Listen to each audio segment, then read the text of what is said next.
Are you having trouble with your tenant?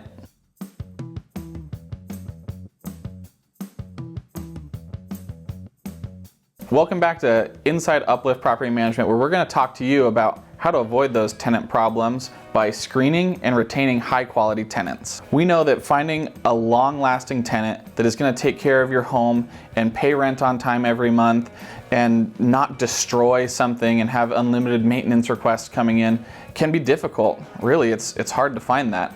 But using proven techniques and through all of our experience, here at Uplift, we do over 1,700 applications a year for our properties. We learn those techniques to find those red flags and pitfalls in screening to find that high quality tenant. In California, we get highly regulated on how we find and screen a tenant. What we can do is look for those red flags and have a lot of experience, and we can set some requirements for that property. But what we can't do is violate fair housing law and just discriminate based on, ethnicity, race, gender, even a lot of things like criminal history and income sources and things like that get really sticky, that we need to make sure that we have clear guidelines to follow fair housing and treat every application the same way every time. This is really inside Uplift Property Management here. This is what our team uses every single day when they're going through application screenings. We do it on a little scorecard, and we kind of like our numbers low. So when we come through here, we say, all right, here's our applicant score total, right? And we want everything to be a 1. If it's a 1, that means you scored perfect, right?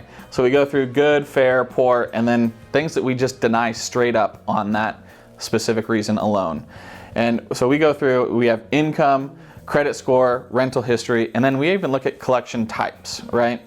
And so income, that's pretty basic. Credit score, everybody sees that. You can call your residential history, but honestly, most of the time they don't answer, or they don't tell you the truth, or they don't tell you the whole truth, right?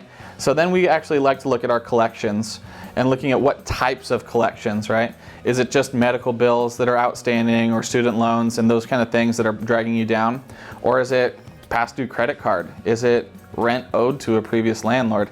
Is it that they don't pay their utility bill, like they've got Cox and Verizon and San Diego Gas and Electric? Do they have all of those utility bills that are outstanding? Because those are huge red flags for us, and those actually lead to a lot of those automatic denials of what types of collections. So sometimes somebody even has that 675 credit score, but they have $2,000 in collections with utilities. That's a big red flag for us, because if they're not paying their utilities, the option of them not paying their rent is a lot higher of a chance. So we talked about the scorecard as a whole, and we do want to look at it as a whole, but diving into income requirements is really basic, and this is some of the basic stuff we have, right? So minimum of 2.5 times the income, right? And you see people talk about, oh, is it 2.5 times their gross, or should I be looking at their net income? How should I be looking at that? Here we use their gross income. 2.5 times is our minimum standard, right? Obviously, if you have a better income ratio, then you're going to score better on our application. We also like to look at the consistency of that income. Are they changing jobs all the time? Is this something that they just started? Did we just get an offer letter and it's not even a job contract at this point? All those things matter on whether or not that income is qualified income, or if it's just them making a fraudulent claim. Usually we have a minimum credit score of 600. Obviously we can change that for different properties. I'm not going to expect a fancy 5-bedroom mansion house that's has all the luxury amenities to it. I'm not going to trust that to somebody with a 600 credit score, right? But if I have a studio or some area that's a little bit less desirable, I might accept a little bit lower credit score. But we try to stick at a minimum of 600. And then making sure that we go over those collections again, making sure that they don't have those utility bills, making sure that we have a clear idea of what their overall monthly finances should look like, so that they have that capability of paying that rent that matches up with their income requirement. This one's a little bit questionable in the industry as property managers nowadays, right? We still go and call all of those residential history people that somebody puts on their application, but how often do they just put a random friend that is going to act like their landlord, and they're just going to say, oh, I'll give this glowing review and talk all about how amazing these tenants were, right?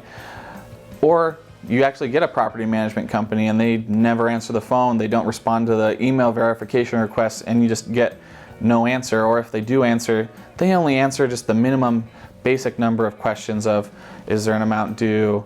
They're not going to ask anything, they're not going to answer anything subjective at all, because they don't want liability on themselves, right?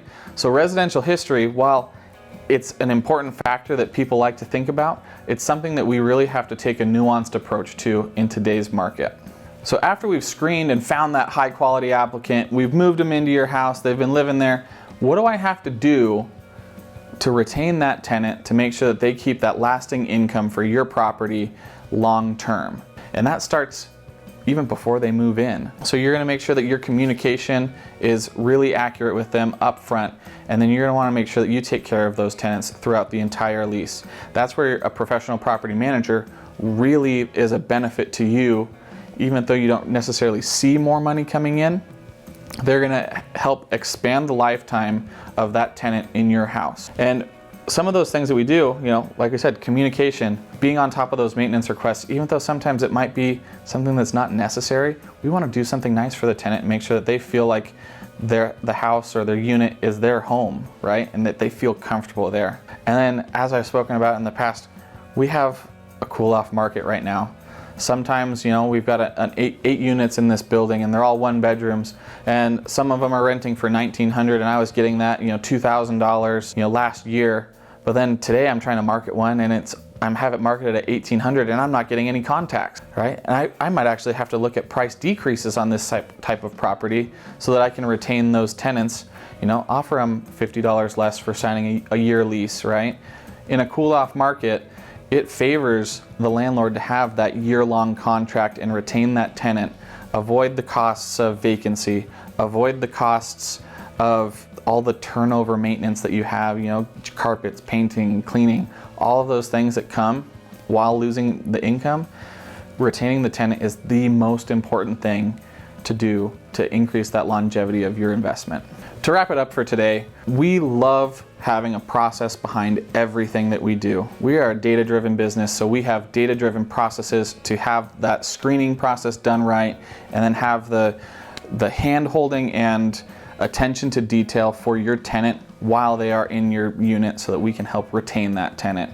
Communication, processes, and actually getting things done is what sets Uplift Property Management apart from the rest. And I know that if you are implementing some of those systems and processes to make sure that you are giving that attention and staying dedicated to your property, you will be able to find those great tenants and extend the lifespan of that tenant in your property and make more money like we all want to.